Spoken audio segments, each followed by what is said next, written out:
সুপ্রভাত বন্ধুরা, সবাই তোমরা কেমন আছো? আশা করছি তোমরা সবাই খুব ভালো আছো এবং সুস্থ আছো। আমিও ভালো আছি। তোমাদের সবার সুস্থতা কামনা করে আমার আরও একটা নতুন ব্লগ শুরু করছি। আজকে হলো শুক্রবার এবং এখন বাজে সকাল ওই 7টা কি 7:30 এরকমই, এর মধ্যেই হবে। তো আমি মোটামুটি ওরকম টাইমেই ঘুম থেকে উঠি, রোজ 7টা 7:30টার মধ্যেই উঠে যাই। কোনো দিন তার আগেও অবশ্য উঠি। তো উঠে দেখো মেন কাজ যেটা, ফ্রিজ থেকে মাছগুলোকে বের করছি। আজকে যেহেতু মাছের রান্না করব, তো যার জন্য মাছটাকে বের করে রাখলাম, বরফগুলো তাহলে ছেড়ে যাবে। আর এই চাল কুমড়োটাও রান্না করব, তো সেটাকেও ফ্রিজ থেকে সবার আগে মানে এই কাজটাই প্রথমে করছি। তো ফ্রিজ থেকে বের করে রাখলাম, বের করে রেখে আমি এখন ব্রাশ করছি। অবশ্য এর আগে আমি ফুল তুলেছি, ফুলটা তোলা হয়ে গেছে, সেটা আর তোমাদেরকে দেখাইনি। ফুল তুলে তো এখন ব্রাশটা করে নিচ্ছি, তারপরে কিন্তু চা করতে যাব। তো চা খাওয়া দাওয়া করবো। কি খাচ্ছ সকাল সকাল? কলা মুড়ি খাচ্ছে একজন সকাল সকাল। হ্যাঁ, আমরা খাবো চা, মেয়ের চাটা সবসময় আমি বাটিতে দিই, কারণ কাপে চা ঠান্ডা হতে চায় না, ও খেতে পারে না। যাই হোক, চা তো খায় না, চাটা যেমন থাকবে ওরকমই ধরাই থাকবে, শুধু একটু দুটো বিস্কিট ভিজিয়ে খেয়ে নেবে। আর একটু মুড়ি মেখে নিয়েছি। আর এই যে সবে ব্রাশ করছে, ওর একটা দাঁত নড়ছে, সেটা নিয়ে ও সারাক্ষণ টেনশনে আছে। দাঁত তো এখন পড়বেই। আর কাজের দিদি ওইদিকে গড় মুছছে। এত দুষ্টু হয়েছে। আজকে রান্নাবাড়ি হচ্ছে, এই দেখো মাছের মাথা দিয়ে চাল কুমড়োটা বের করলাম, চাল কুমড়োটা কেটে নিলাম। তো মাছের মাথায় দেখো ভাজছি, মাছের মাথা দিয়ে হবে চাল কুমড়োর ঘন্ট, এটা করব। আর এই যে মাছের ঝোল করব। আর এই যে কুমড়োটা তো ভাজবো, মাছের ঝোলের জন্য আলু কেটে নিয়েছি। আর এদিকে বেগুন ভাজাও হয়ে গেছে। এরপরে শুধু মেয়ে তো মাছ খেতে চায় না, ওর জন্য একটু আলু ভাজবো। আলু পাঁপড় খেতে চাইছে না, বলছে যে আলু ভেজে দাও। তো ওর জন্য একটু আলু ভাজবো, তাহলে মানে কাটাকাটির কাজটা কমপ্লিট হয়ে যাবে। তো এখন রান্নাবাড়িগুলো সারি। তো আমি মানে বেগুনটা ভেজে নিলাম, ওই তেলের মধ্যেই মাথাটা দিয়ে দিয়েছি, দিয়ে এখন ঘন্টটা করি, তারপরে আমি কুমড়ো ভাজবো, ভাত বসাবো, বাকি সমস্ত কাজ। এদিকে বাবা এবং মেয়ে বসেছে পড়তে। তো আমি আমার কাজগুলো সারি, বেলাও হয়ে গেছে, 9:15 বেজে গেছে। তো চলো আবার পরে আসছি। আমার মাছের মাথা দিয়ে ঘন্ট দেখো প্রায় হয়েই এসেছে। তো এখন একটু আমি চিনি দেব। তো আমি রান্নায় সামান্য পরিমাণে মিষ্টি দিই, অনেকে মিষ্টি দেওয়া রান্না খায় না, তো আমি রান্নাতে একটু মিষ্টি দিই, মানে আগাগোড়ায় মিষ্টি দেওয়া রান্না খেয়ে খেয়ে অভ্যেস রয়েছে, মাও দিত। আর এদিকে ভাত বসিয়ে দিয়েছি, ভাতে একটু আলু দিয়েছি সকালবেলার ভাত খাওয়ার জন্য। তো জলটা শুকিয়ে গেলেই কিন্তু ঘন্টটাকে আমি নামিয়ে নেব। আর এদিকে দেখো সবজির খোসা টোসা সব পড়ে রয়েছে, তো এখন ঘরটাকেও পরিষ্কার কিন্তু করতে হবে। মোটামুটি সমস্ত কাটাকাটি আমার কমপ্লিট। তো এখন মাছটাকে ভাজছি, মাছের ঝোলের মাছগুলোকে ভালো করে ভেজে নিই। তো সকালবেলাও একটু মাছ ভাজা দিয়ে ভাত খাবো, আলু সিদ্ধ আর তোমার বেগুন ভেজেছি, আর এই যে কুমড়ো ভাজছি, এটা দিয়ে সকালবেলা ভাত খাওয়া হবে, আর দুপুরবেলার জন্য কিন্তু মাছের ঝোলও হবে। তো ফটাফট করে সব মাছগুলোকে ভেজে নিই। দেখো এটা হলো কাতলা মাছ এনেছিল, মাছের সাইজটা বেশ বড়ই ছিল, আশা করছি খেতে ভালো হবে। এখনও পর্যন্ত খাইনি, তো দেখা যাক ঝোল কেমন লাগে খেতে। তো এরপরে মেয়ে আমার রান্নাঘরে গিয়ে বার করে জেদ করছে যে মা এসো আমাকে টেন্ট হাউসটা বানিয়ে দাও। আর ওর যখন যেটা মাথায় ঢুকবে না, সেটা মানে ওর মাথা থেকে বের করাটা খুব মুশকিল হয়ে যায়।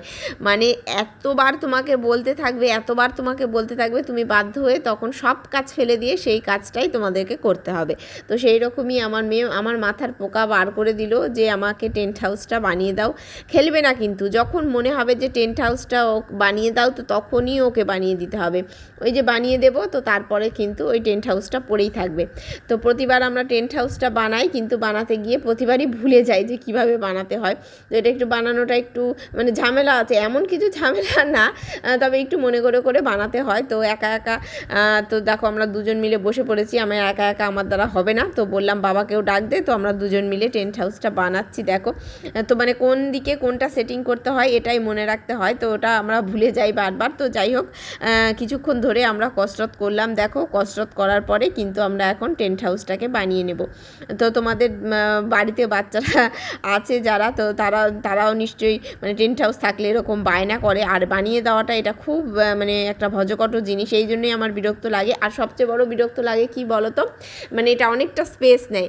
আমার ঘরটা নিয়ে তো অনেক বড়, এক কোনায় পড়ে থাকে, কিন্তু যাদের মানে ছোট ঘরটর তো রাখাটা খুব সমস্যা হয়ে যায়, মানে এতটা বড় জায়গা নিয়ে থাকে। বাচ্চা যদি খেলে তাহলে ঠিক আছে, আর আমার মেয়ের মতো যদি করে না খেলে সব সময় ওটা পড়েই থাকে, তখন বিরক্ত লাগে। ওই জন্য আমি এটা মাঝে মাঝে ভাঁজ টাজ করে রেখে দিই, যখন খেলে না ফালতু একটা জায়গা নিয়ে দেখতেও খারাপ লাগে, ঘরের মধ্যে পড়ে থাকে। আর এই টেন্ট হাউসটার বয়সও হয়ে গেছে, বছর তিনেক মতো তো হয়ে গেল। তো এটাকে আমি কেচে টেচে পরিষ্কার করে রেখে দিয়েছি, তো অনেকবার কাচাও হয়েছে, তো তার জন্য কাপড়টা একটু ফেডও হয়ে গেছে। তো দেখো ফাইনালি অনেক কষ্ট করার পরে আমরা কিন্তু টেন্ট হাউসটাকে তৈরি করতে পেরেছি। তো দেখি এখন কতদিন খেলে মহারানীর যখন আবদার হয়েছে তো আমাদেরকে তো বানিয়ে দিতেই হবে। তো ফাইনালি টেন্ট হাউসটা বানানো কিন্তু কমপ্লিট। তো এখন ও বলছে এর মধ্যে খেলাধুলো করবে, তো খেলাধুলো করুক, আমি রান্নাটা অসমাপ্ত রেখেই এসেছি। তো চলো যাই আবার রান্নাঘরে। আমার মাছের ঝোল হয়ে গেছে, তো এখন এটাকে নামাবো। দেখো হয়ে গেছে, তেলও উঠে গেছে, তো এটাকে নামাবো। আর প্রেশারে এখন কি করছি জানো, ফুচকা খাবে মেয়ে, কালকে ওর বাবা ফুচকা শুকনো ফুচকা কিনে এনেছে, তার জন্য আলু সেদ্ধ করলাম, মানে আলু সেদ্ধ হয়ে গেছে, প্রেশারটা বন্ধ করলাম একটু ঠান্ডা হোক। আর এদিকে নিয়ে নিয়েছি দেখো মৌরি আর ধনে, এটাকে করব গুঁড়ো, একটু রোস্ট করে গুঁড়ো করব। লঙ্কা দেওয়া যাবে না, ঝাল তো খাবে না, যেহেতু ওর জন্যই করা, তো লঙ্কা আমি আর দেবো না, শুধু এইভাবে রোস্ট করে এটাকে পাটাতে বাটবো। তো ঝোলটা আগে নামাই। দেখো কি সকাল থেকে আমার পিছনে জেদ করে যাচ্ছে যে ফুচকা খাবো ফুচকা খাবো, তো তার জন্য আগে মশলাটা করি, তারপরে আবার তেঁতুল জলও করতে হবে। ধনে এবং মৌরিটাকে হালকা আমি একটু ভেজে নিলাম, ভেজে নিয়ে দেখো গরম গরমই আমি পাটাতে পেস্ট করতে চলে এসেছি। অল্প জিনিস তো যার জন্য আর মিক্সি বের করলাম না, মিক্সি বের করো আবার পেস্ট করো অনেক ঝামেলা, তো ভাবলাম যে অল্প জিনিস তো হাতেই গুঁড়ো করে নিই। তো এতগুলো মশলা তো লাগবে না, বাকি মশলাটাকে আমি কিন্তু রেখে দেবো, ভাবছি পরেও আবার ফুচকা টুচকা করা যাবে। তো মেয়েকে এখন খেতে দিয়ে দিয়েছি, তো তুই খা, আমি তো খাবো না, তো ওকে দেখো অল্প করেই দিয়েছি, অনেকগুলোই এনেছিল, তো ওকে 6-7টা মতো দিয়েছি। তো এখন বসে পড়েছে খেতে। টক জলও বানিয়ে দিয়েছি, তার সাথে ঝাল ছাড়া ফুচকা যেহেতু করতে হবে, আলুটা ঝাল ছাড়াই মেখে দিয়েছি, শুধুমাত্র মশলাটা দিয়ে মেখে দিয়েছি। তো এখন ও খাক, ওর যখন এতই খেতে ইচ্ছে হয়েছে। তো বাড়িতেও অন্যদিন ফুচকা বানিয়ে দিই, কিন্তু আজকে এবার আর ফুচকাটা বানালাম না। ফাইনালি সব কিছু কমপ্লিট হলো। তো মেয়ে ফুচকা খাচ্ছে দেখলেই আমি তো খাবো না, আমি একটা একটু টেস্ট করলাম, তো করে আর খাবো না, ও খাচ্ছে। আর মেয়ের জন্য আলু ভাজা করব, আলু ভাজাটা শুধুমাত্র বাকি রয়েছে। আলু ভাজাটা কেটে আলুগুলো কেটে জলের মধ্যে চুবিয়ে রেখে দিয়েছি।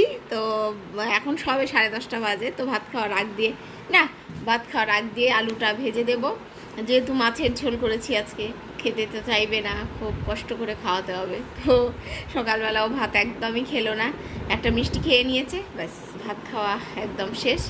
তো দেখা যাক তো এখন কি করি সেটাই ভাবছি। বাইরে প্রচুর রৌদ্রু, বাগানে না প্রচুর গিমার শাক হয়েছিল, তো ভাবছিলাম যে একটু তুলবো, কিন্তু এত রৌদ্রুটা যদি একটু কম হতো তাহলে তুলতে পারতাম।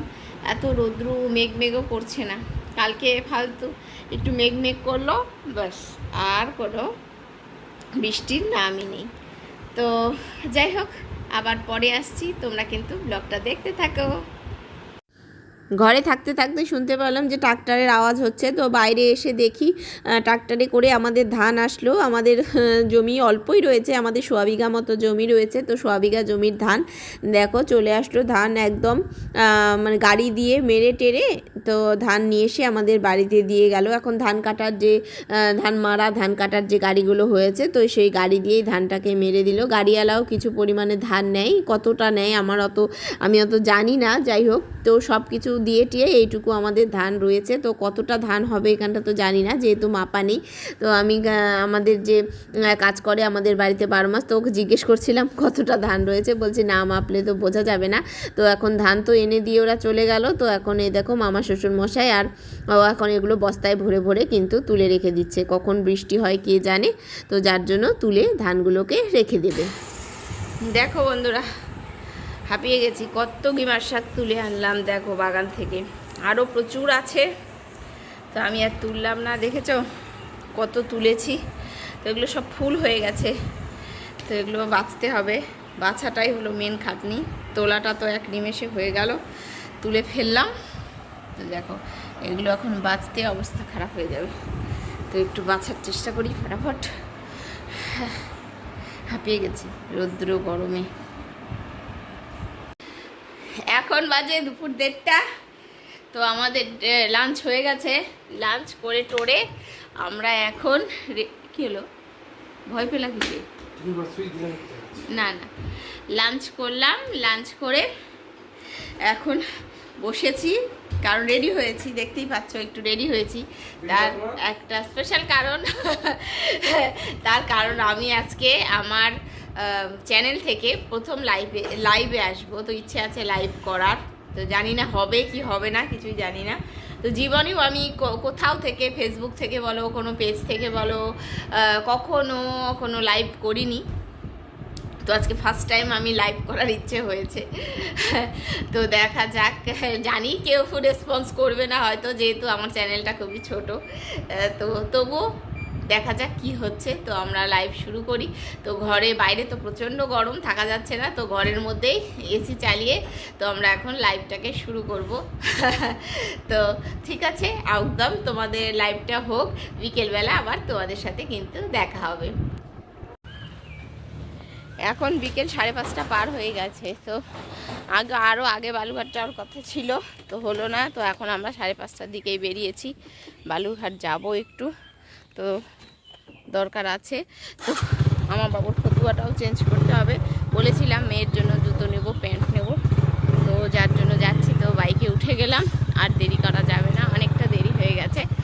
তো চলো, মেয়ে পার্কে যাবে, খুব জেদ করছে, তো আগে একটু পার্কে ঢুকবো, ঢুকে তারপরে কেনাকাটা করে বাড়ি চলে আসবো।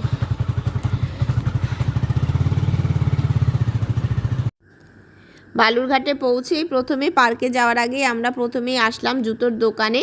তো জুতোর দোকানে মেয়ের জন্য জুতো দেখবো বললামই, তো দোকানটা এসেছি, বালুরঘাট বাস স্ট্যান্ডের একটা জুতোর দোকান রয়েছে, তো সেখানটাই আমরা জুতো কিনতে এসেছি।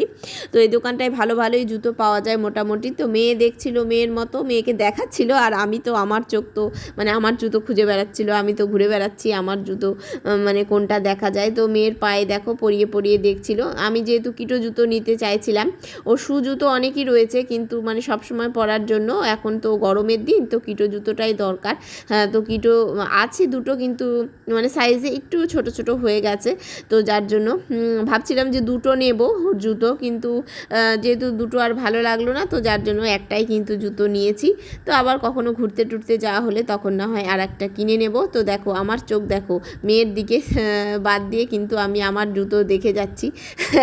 মানে মেয়েদের যেটা হয়, আসলে কিন্তু মানে নিজেদের জিনিস একবার না একবার দেখতেই হবে। তো পা দিয়ে মানে পায়ে পরে আমি একটু ট্রাইও দিচ্ছিলাম, আর এই জুতোটা আমার বেশ পছন্দও হয়েছিল, বেশ সুন্দর ছিল। এই শু টাইপের জুতোগুলো না আমি পরতে পারি না, কেন যে আমার পরতে পারি না, আছে আমার দুটো জুতো, কিন্তু আমার পায়ে না খুব লাগে, কি মানে আঙুলে লাগে খুব, যেহেতু এর মাথাগুলো একটু ছুচলো টাইপের হয় এই শু টাইপের জুতোগুলো, তো যার জন্য না আমি পরতে পারি না।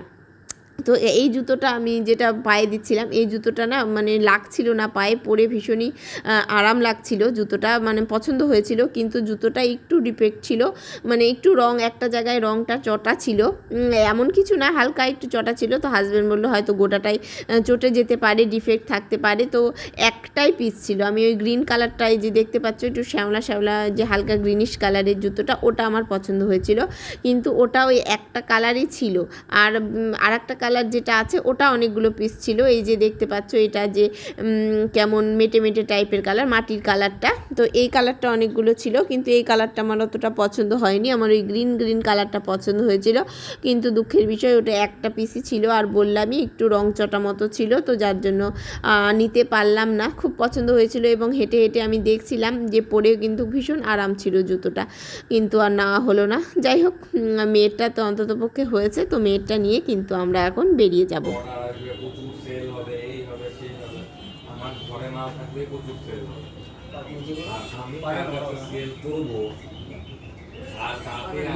সামনে সামনে সামনে এসে বসো মা।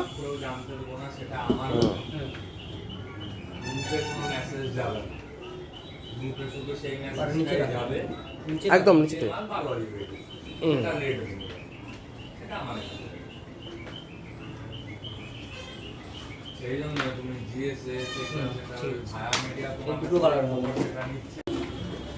বিন্নি এইটাই নেবে মা?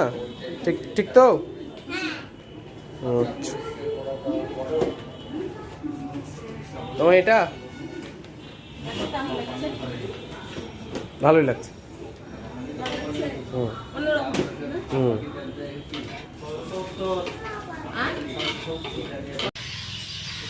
জুতো হলো, চলে আসলাম পার্কে। তো বেশিক্ষণ থাকা যাবে না, অন্ধকার অন্ধকার হয়ে যাচ্ছে, তো একটুক্ষণ ঘুরি, ঘোরাফেরা করি। আর গরমও প্রচুর, কি ঘুরবে, তবুও লোকজন ভালোই আছে, সবাই বাচ্চা কাচ্চা নিয়ে এসছে, তো একটু ঘোরাফেরা করি।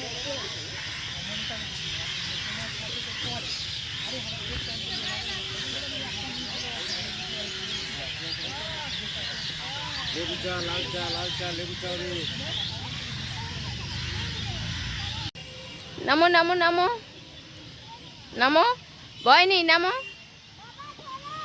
ধরতে হবে না, চলে আসো, এখানে বসে পড়বা, এখানে চলে আসো, আসো বলছি, কোনো ভয় নেই, আসো, ধরে ধরে আসো। হ্যাঁ হ্যাঁ, কোনো ভয় হলো? লাইট জ্বলে গেছে, চারিদিকে অন্ধকার হয়ে আসছে, আর মশা কামড়াচ্ছে প্রচণ্ড হারে। তো আর কি করা যাবে, মেয়ে একটু ঘুরুক, আর আমার তো গরমে বিরক্ত লাগছে। বাইকে চললে ভালো লাগছিল, হাওয়া, কিন্তু ঘুরতে নিলে তখন আর ভালো লাগে না। এত গরম, এত গরমে পার্কে আসা যায় না, কিন্তু ওই জেদ, আসতেই হবে।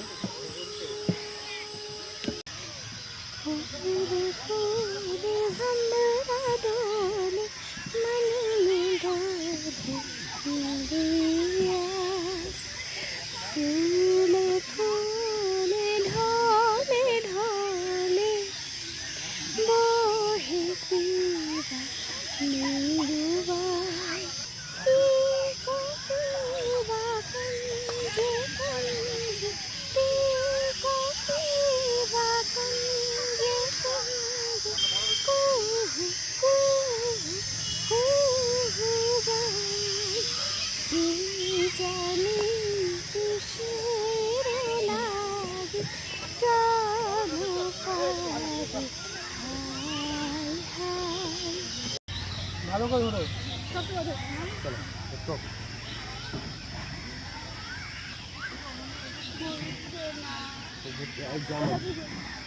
জাম আছে। পার্কে গিয়ে এত গরম যে কি বলবো, মেয়েও লাস্টে আর থাকতে চাইছে না, তো অল্প একটু ঘুরে আমরা চলে আসলাম টেক্সচার অ্যান্ড গ্র্যান্ডসন্সে, যেখানে মেয়ের জন্য নেব প্যান্ট, তোমাদেরকে বললামই। তো এখান থেকেই বরাবর মেয়ের সবসময় পরার জন্য এই প্যান্টগুলো নিয়ে থাকি। এগুলো গেঞ্জি, মানে কটন কাপড়ের এই প্যান্টগুলো পরে কিন্তু ভীষণই আরাম। তো এই প্যান্টগুলো নিয়ে আমরা কিন্তু বাড়ি চলে আসলাম। বাড়ি আসলাম আমরা 8টার সময়। এসে আমি আগে ভাত বসিয়ে দিয়েছি, ভাতটা প্রায় হয়েই গেল, এখন 8:30 বাজে। আমি একটু শোকেসটা একটু গোছাতে নিয়েছিলাম, তো আর কি কি কিনলাম সেরকম তো কিছু কিনিনি, তোমরা দেখলেই তো। ওই তো মামা শ্বশুর মশাইয়ের ওটা পাল্টে নিলাম, ওখানে আর ভিডিও করিনি। আর মেয়ের জন্য দুটো প্যান্ট নিয়েছি, দেখাও তো প্যান্ট দুটো, এই যে দেখো দুটো প্যান্ট নিয়েছি, এই যে এই দুটো প্যান্ট নিয়েছি মেয়ের। আর জুতোটা তো তোমরা দেখলেই, মেয়ে পরেছিল, এই যে কিটো জুতো। তো এটা নাকি ওর পছন্দ হয়েছে, একটু নরমও রয়েছে। তো এখন বলছে পছন্দ হয়নি, কিরকম দুষ্টু। তো এই কিটো জুতো নিয়েছে। আর মামা শ্বশুর মশাইয়ের জন্য নেওয়া হলো, দেখাচ্ছি। এই যে এই ফতুয়াটা, বাটিকে প্রিন্টের ফতুয়াটা নেওয়া হয়েছে। এই যে দেখতে পাচ্ছি, দেখো বাটিক প্রিন্টের, কাছ থেকে দেখাচ্ছি। এই যে বাটিক প্রিন্টের ফতুয়া। আর আমি নিয়েছি একটা, নেওয়ার কোনো কথা ছিল না, তাও আমি নিয়েছি। এই যে একটা প্লাজো, ব্ল্যাক কালারের একটা প্লাজো, মানে লেগিংসগুলো পরতে এখন এত গরম লাগে, তো একটা প্লাজো নিয়েছি। তো এই নিয়েছি। তো এখন আমি একটু গোছগাছ করবো, মানে মেয়ের যেখানে জামা কাপড় থাকে, এই ঝুড়ি ব্যাগটা একটু গোছাবো। আর দেখো বিছানার অবস্থা দেখো কীরকম হয়ে রয়েছে, সোফাটাও খারাপ হয়ে রয়েছে। তো ওগুলো আমি এখন সব গোছাবো একটু। এই যে এই টেবিলটাও একটু গোছাবো। এই যে এসি চালিয়ে দিয়েছি, যে গরমে থাকা যাচ্ছে না, তো এখন একটু গোছাই। আর চলো রান্নাঘরে যাই। তোমার গপু সোনা পড়ে আছে মা, তো রান্নাঘরে যাই। দেখো ভাতটা হয়েই গেছে বোধহয়, ভাতটাকে ওপর করে দিয়ে এখন ভাতটা হয়েই গেছে, ভাতটাকে নামিয়ে দিই। আর এদিকে দুধটা একদম ডিমো আছে, বসিয়ে রেখেছিলাম, আবার দই বসাবো। তো দুধটা একদম ঘন করে আমি জাল দিই। আদেশের দুধকে 1 পোয়া দুধ করে নিই, আজকের দুধ মানে হাফ করে নিয়ে তারপরে দইটা বসাই একদম ঘন করে নিয়ে। তো জাল হোক, আরেকটু হলে তারপরে বন্ধ করে দেবো। আর মেয়ের আলুটা ভাজবো, লবণ হলুদ মাখিয়ে রেখে দিয়েছি। তো চলো ভাতটাকে আগে নামিয়ে দিলাম ভাত। তো আর রাত্রে বের করে রেখেছি, এই যে এখানে সব বের করে রেখে দিয়েছি। তো চল ঘরে গিয়ে একটু গোছাই, সকালবেলা তো সময় হয় না, তো এখন একটু গোছাবো। এখন 15টা বেজে গেছে। তো মেয়ে, ঠান্ডা লাগছে, একজন গরমে থাকতে পারে না, আবার এসি দিলে তার ঠান্ডা লাগে, তো আবার চাদর মুড়ি দিয়ে শুয়ে পড়েছে। খুব ঠান্ডা লাগছে, দেখো শুয়ে পড়েছে। তো চলো আমি এগুলো ঝটপট করে আর গোছাই, আর এগুলো আর ভিডিও করছি না, ওটাও গোছাবো, সবগুলো গোছাবো। ঘরের সব গোছাতে গোছাতে মনে হলো যে আলমারিটাকেও গুছিয়ে নিই। যে তাকটাতে আমার কুর্তিগুলো থাকে, সেই কুর্তিগুলো যেহেতু একটু বেশি বের হয়, তো সেই তাকটা একটু অগোছালো হয়ে যায়। তো সেই তাকটাকেও আমি কিন্তু এখন গুছিয়ে নিচ্ছি। আর আমার যেদিন গোছানোর মুড হবে না, ঘর গোছানোর মুড হবে, সেদিন আমি মানে গোটা ঘর গুছিয়ে ফেলবো। মানে সবসময় মুড হয় না, এবং মুড হলে আমার মানে মুড থামতে চায় না, এরকম অবস্থা, মানে শুয়েও শান্তি পাবো না। তো যার জন্য দেখো আলমারিটাকেও কিন্তু গুছিয়ে নিলাম। দেখো গোছালে কত সুন্দর লাগে।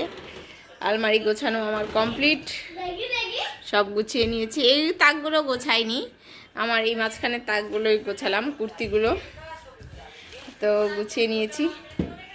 এই দেখো শয়তান চলে এসছে আবার, চলো চলো শুভ, চলো চলো চলো, এটা কীরকম দুষ্টুমি।